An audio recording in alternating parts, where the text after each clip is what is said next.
Moshe Feiglin, first of all, congratulations on being elected to the 19th Knesset of the State of Israel. It's a great joy for us to see you sitting in this chair here in your office with the flag of Medinat Israel behind you. You've waited a long time for this moment, and the hopes of many people are looking to you. And you're a very patient man. And the Jewish people also have a certain endurance capacity. But so many people now feel that your time has come, and it's like you're part of a revolution in thinking. You're really the vanguard of a revolution in thinking. And indeed, your time has come. And so too, in the subject of the Holy Temple. And you know, together, you and I, whenever we talk about the temple, we're not talking about a building, we're talking about a state of mind, we're talking about a state of being, and a state of excellence for the Jewish people in the world. Also, so many people are feeling its time also has come. There's so much change that's happened, and there are so many people that are really thinking about the Holy Temple as a part of the Jewish people that's a reality that has to become more of a reality. So, in the meantime, we're not at that reality yet, but everything that we see and feel around us, this is reality here. Thank God you're now part of the process that can change the state of Israel. Now you have parliamentary immunity, and even before that was exactly in place, you kind of pushed the envelope, and you went up to the Temple Mount, and you openly prayed, and you weren't arrested. And then we were all very moved to see that on your way here to the Knesset, to the swearing-in ceremony, you stopped by the Temple Mount and you prayed. But for the common Jew, for the average person who still wants to come to the Temple Mount and still tries to pray, he knows what's in store for him still if he's caught moving his lips. What is your message? And I hope you have a message of hope for all of us that are still trying to get in a word with our Creator on the Temple Mount. Bring your friends. It's very simple. I think that every Jew that goes to the Temple Mount put another stone on the building when he's building Beit HaMikdash, because he's making another step to fulfill the Jewish sovereignty in the Temple Mount. We can blame the police, we can blame the government, we can blame the whole world, but we all know that if a small percentage, very small percentage, maybe 1% even, of the amount of the Jews that goes to the Kotel would have went to the mikveh, put non-leather shoes, and go up to the Temple Mount, everything would have been different. Because the police, in its nature, and this is what police is all about all over the world, is about keeping the peace. And the policeman, in the policeman's eyes, he's looking around. Who are the owners of the place, and who are the troublemakers? And here he sees thousands and thousands of Arabs, a few Jews that everybody has to protect and run around and make sure they won't make a whole scene and so on. The quantity here is what really making the quality.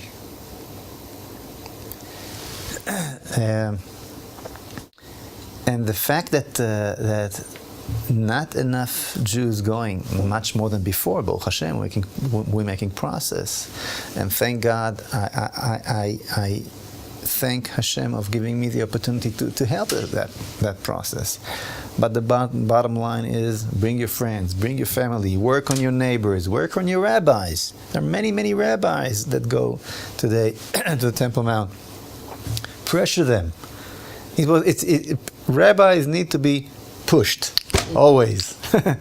Always when we're standing in front of a new stage in Jewish history, rabbis, most, not all of them, there are leaders between rabbis too, of course. But usually at that stage, when the Jewish people standing in front of a new stage in their history, and this is where we are today, rabbis needs to be encouraged. Okay, by the people themselves. By the people themselves, yes. Don't take no for an answer. And I'm not talking about halacha right now. Halachically, we covered. We have very, very wide rabbinical shoulders to lean on. That is not the story, okay?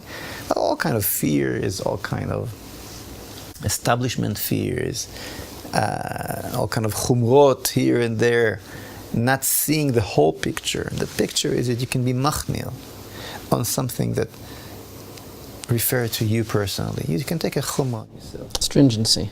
Yeah, I decide that I want to. If I want to wait more hours between meat and milk, fine, it's my problem.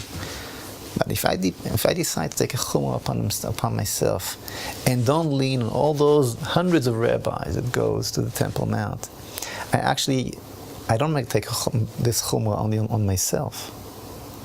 I take a chumrah on the entire people of Israel, because the recreation of Jewish sovereignty on the Temple Mount, which is a very important stage on building Beit HaMikdash, will take longer, because I did not go.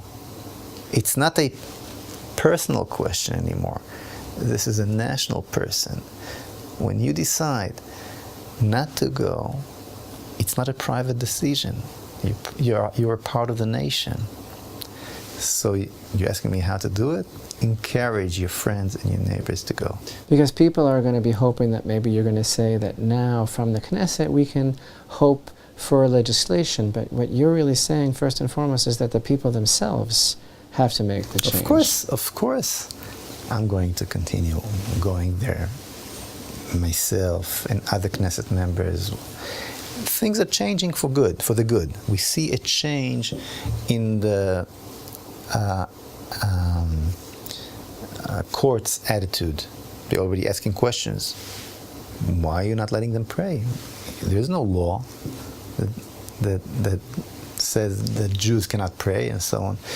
We see that there is a change. The time is changing, and those who are going, changing the atmosphere. Things are happening.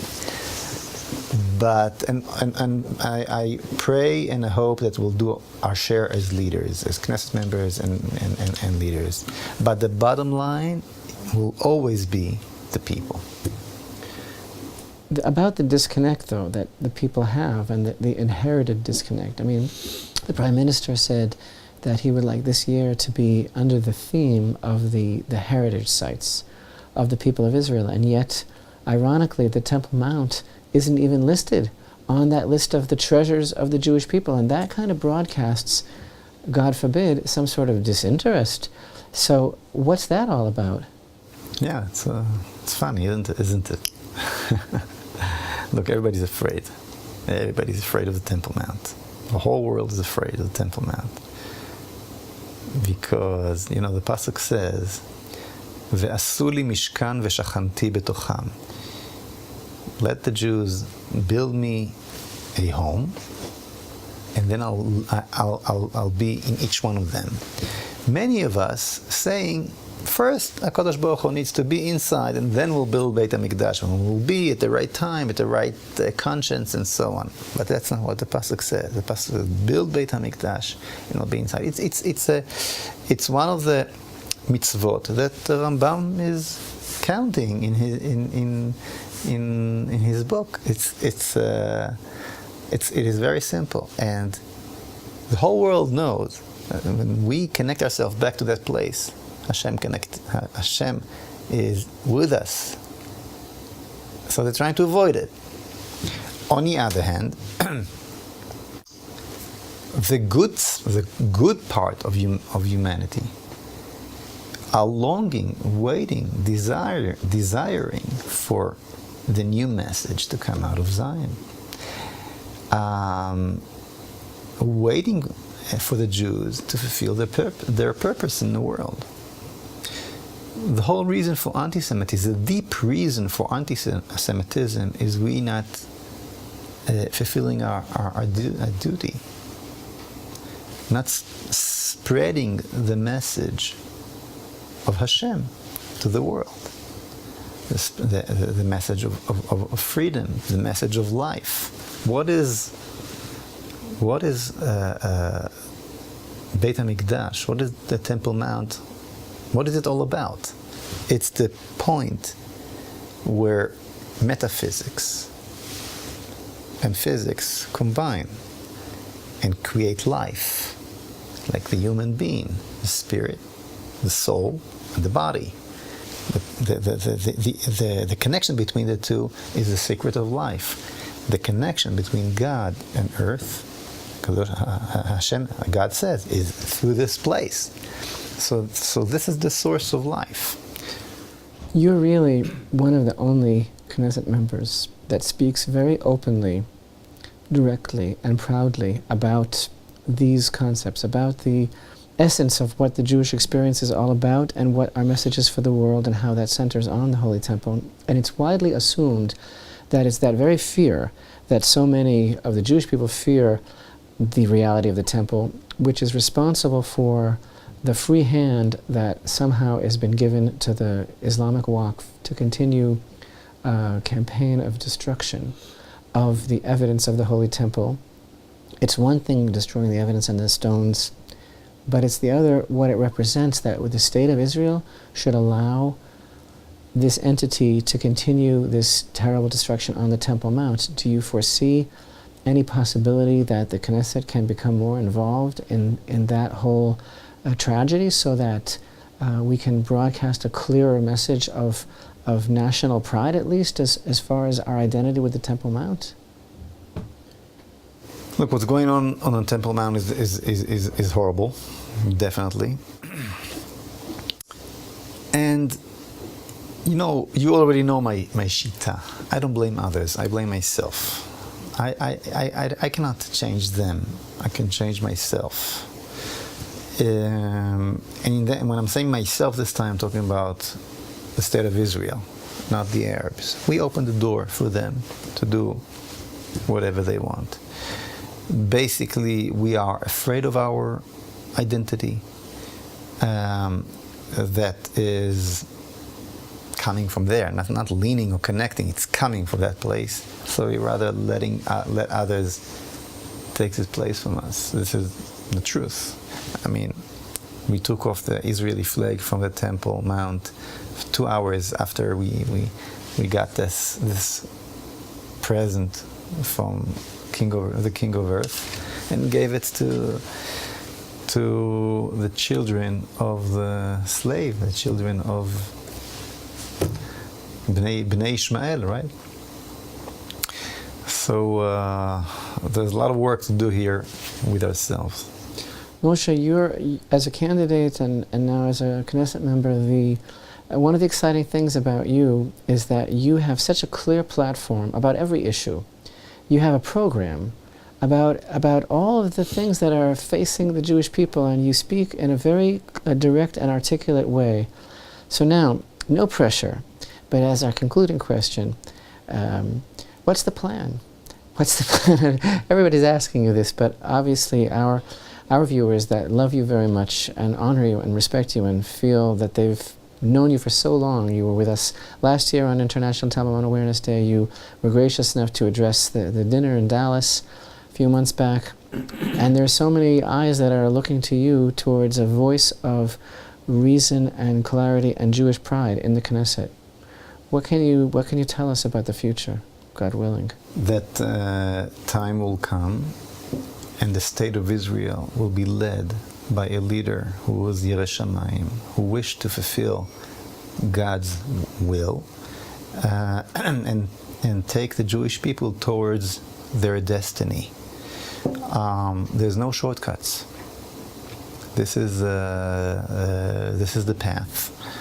This chair is a nice stage towards that direction.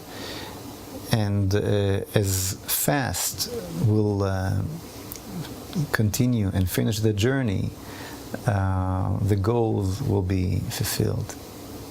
Moshe Feiglin, a member of the Kude and a newly elected member of Israel's 19th Knesset, we wish you the greatest of success in your journey, your spiritual journey, and we thank you so much for being with us today. Thank you. Thank you.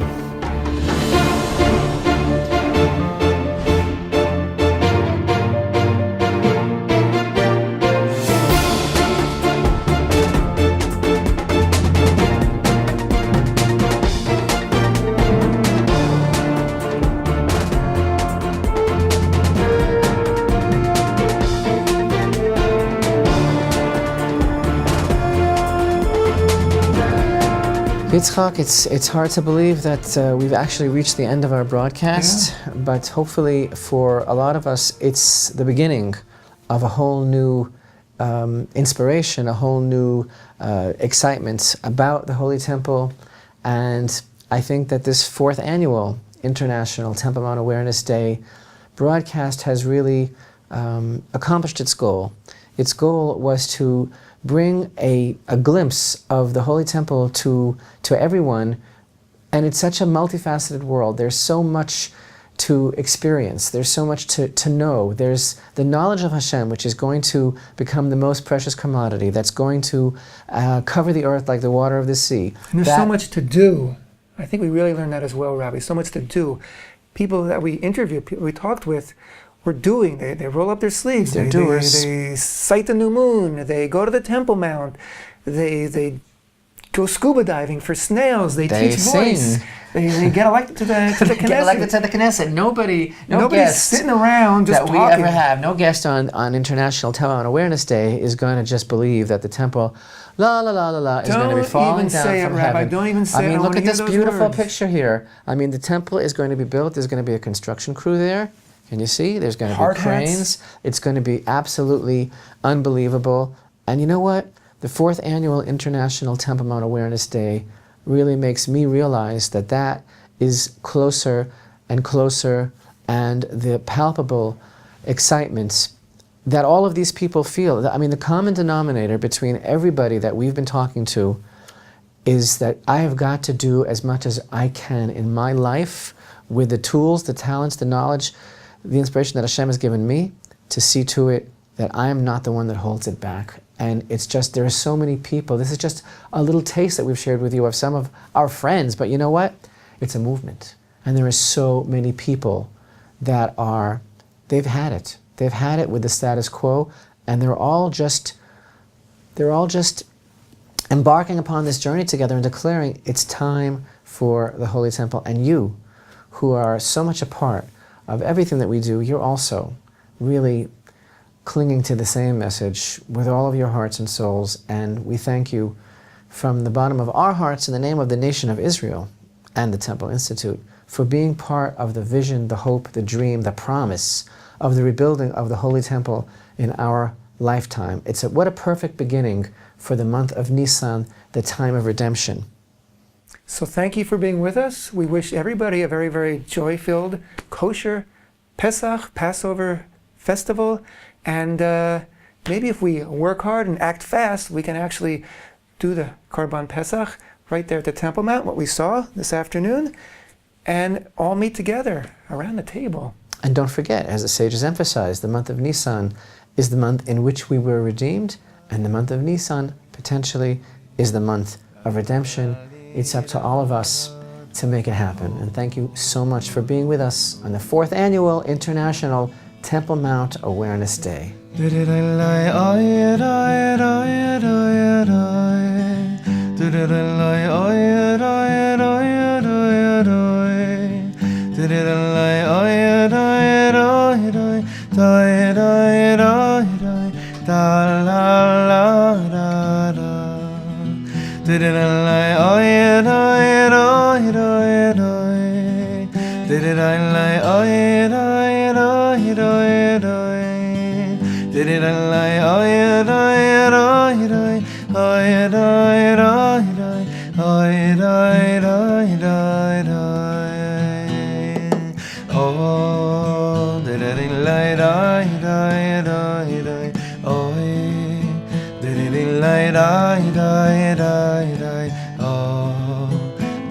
da da la da